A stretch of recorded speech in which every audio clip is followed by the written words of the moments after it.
I guess the first question is, who is Project 120? Before I answer that, I'll answer who's Bob Carr. In 1996, I lost a very good friend, a mentor, somebody I knew from the age of 13. His name was Julian Levy. He worked tirelessly in this community.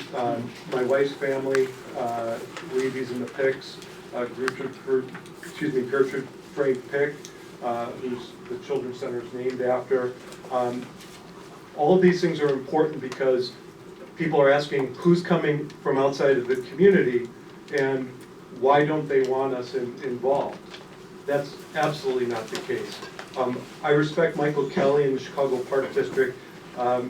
For generations have supported Chicago, but I have to say that Michael Kelly and the aldermen have inspired us to roll up our sleeves and to try to work side by side in the parks. The first experience I had was in the 90s after moving back from Japan, learning Frank Lloyd Wright had encountered Japanese architecture at the site of the Osaka Garden. What I started doing was working with the Friends of the Parks and Jackson Park Advisory Council and the many people there, including the stewards of the park who are still there working tirelessly. And what we found were used condoms, drug needles, broken glass bottles, and so forth.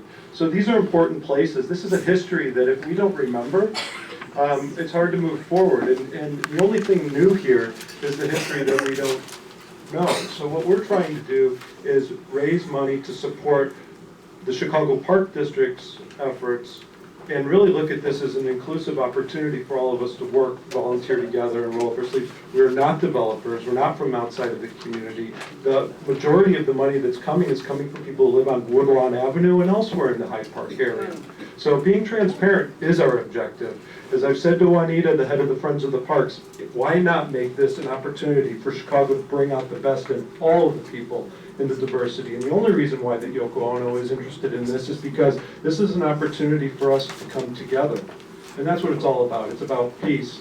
Peace is about peace. And whether we do anything, I'm behind Michael Kelly and the aldermen. They're the bosses. They represent all of you who are the bosses. So if we're going to do something together, let's work together and do that. Because this isn't a project about building physical things in the park. It's really a project about bringing people together. That's what this park is all about. It's done that since the very beginning. And what the call to action was in 1893 was to bring the world together. So we have an opportunity to do that, or we can sit here and divide each other and sit, but happy to answer all these questions. We'll continue to come out in meetings. Invite us anytime. We'll sit down in your kitchen. We'll go anywhere you'd like. But I support Michael Kelly and the aldermen and happy to do whatever we're asked to do. Thank you.